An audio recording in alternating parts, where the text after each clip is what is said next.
obviously we have rankings.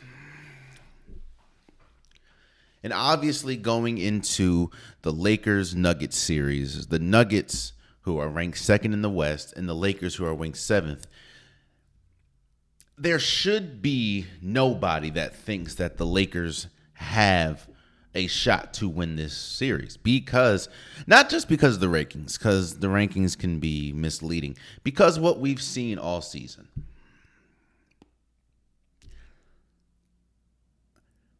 It's very hard to take everything that we've seen from the regular season and equate it to the playoffs, because obviously that's two different things. The regular season is the regular season. The playoffs is the playoffs. But one thing that I say that on this podcast a lot, and one thing that I truly believe you should take from the regular season and apply it to the playoffs, is consistency. You can have the best player, you can have the better team, but if you don't have consistency, you're always going to be playing behind the eight ball.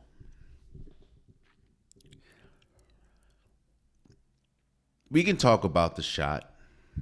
We can talk about the Jamal Murray shot that essentially put the Nuggets up 2-0 against the Lakers. It's one of the best shots that you will see in a playoff game. It wasn't a game 7, but it looked eerily similar to the Kawhi Leonard when he was on the Toronto Raptors going against the Philadelphia 76ers shot that he shot over Joel Embiid. Jamal Murray shot it over Anthony Davis. Again, I understand that the stakes were a little higher with the Kawhi Leonard shot, but it did look eerily similar. You can obviously talk about that, and that probably has been the play of the playoff so far. Now, granted, as I'm shooting this, I think there's 3 games tonight. There's the Bucks Pacers, there's the Timberwolves and Suns, and there's the Clippers Mavericks for their game 2s. That's as I'm shooting this. So I don't know the outcome of those games. I'm going to talk about those series briefly, but I don't know if there's been better games or better outcomes from those games is what I'm saying. But what I will say about this Lakers and Nuggets series,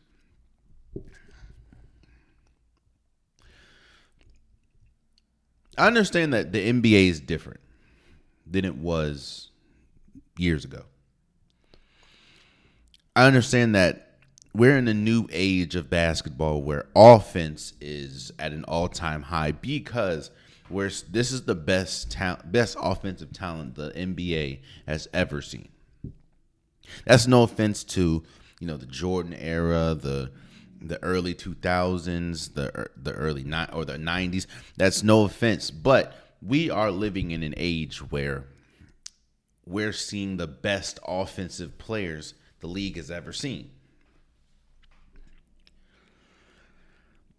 So I understand that leads are not essentially as secure as they've been in the past. A 10-point lead may have been more secure back in the day because there wasn't as many 3-point shooters or as good as 3-point shooters as there is today. I get it. I understand. But getting hawked down after having a 20-point lead in a playoff game while you're away should show you all you need to know about this Lakers and Nuggets series. I talked about this when we talked about college basketball and when we were talking about March Madness, and I said it's the little things. The little things get magnified in playoff series. The little things get magnified in games that matter more.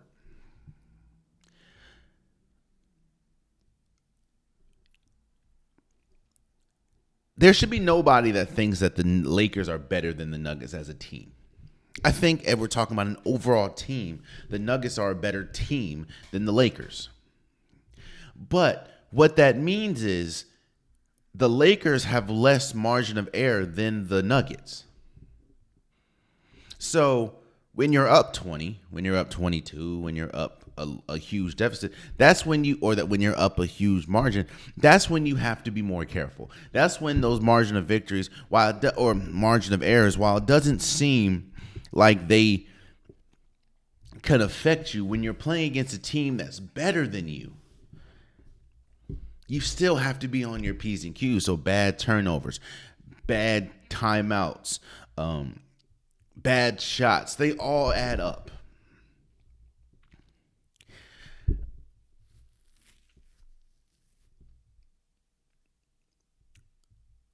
I'm not one to call a series after 2 games. Obviously, you have to win 4. And obviously, the Lakers can come back and win. But the reason why I think that this series is over is because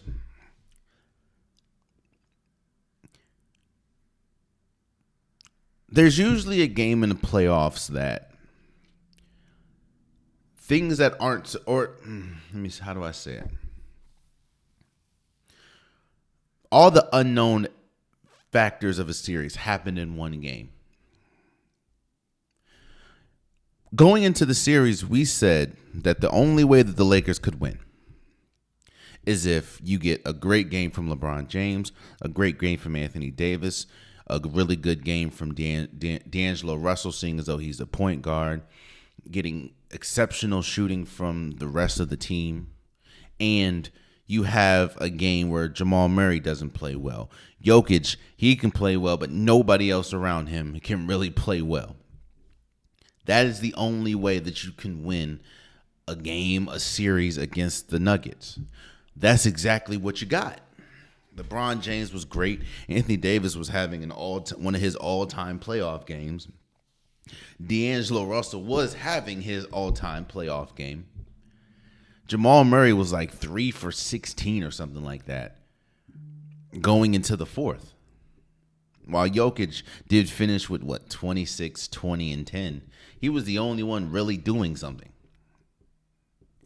which allowed the Lakers to build a 20-point lead in the fourth, I believe.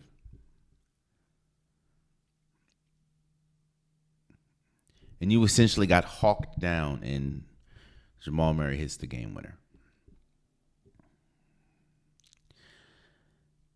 The game that obviously, I didn't think that the Lakers were going to beat the Nuggets, seeing as though what we've seen from the Nuggets all year and what we've seen from the Lakers. But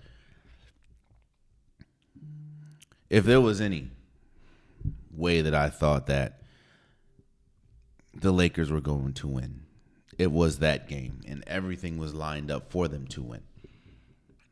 And as we look up today, the Lakers are down 2-0 in a series against the defending champs.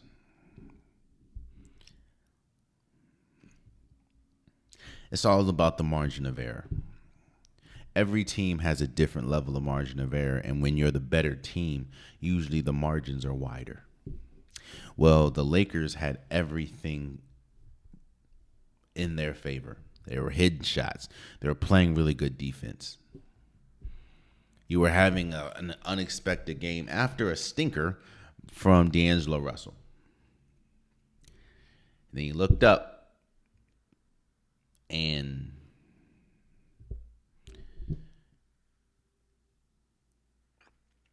the mistakes started to snowball.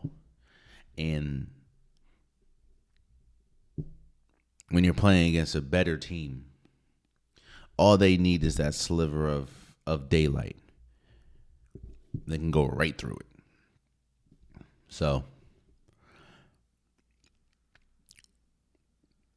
again, shouts out to the Nuggets for having one of the most Jamal Murray hitting one of the best playoff buckets, game winners of recent memory. And again, I don't like to be the one to call for a series after just 2 games or after just the 1 game, but it's very hard to look at what we saw, especially in game 2, and think that I think what the issue is, not the issue, but I think why I'm kind of at this point is because I feel the Lakers played the best. I feel from what the talent margin that they have, I think they played their best. And their best was able to get them a 20-point lead against the Nuggets at Denver. And even still, they lost. That's why I think that this series is essentially over. I don't think the Lakers could play any better. Yes, moments they could have played better, but as a whole game, I don't think the Lakers could have played any better than they played in game 2, and they still lost. That's all I'm saying. But I think the series is kind of over, but we'll obviously see moving forward. And if I'm wrong, I will definitely come in here and say I'm wrong. I don't mind talking about it. Oh, man, you stayed to the end of the video. I appreciate you. If you like what you saw, be sure to hit that subscribe button so you'll never miss any content from your boy. You can also go back and watch past episodes, past clips, and don't forget that the Unpopular Podcast, new episodes drop every Wednesday and Saturday. Appreciate you.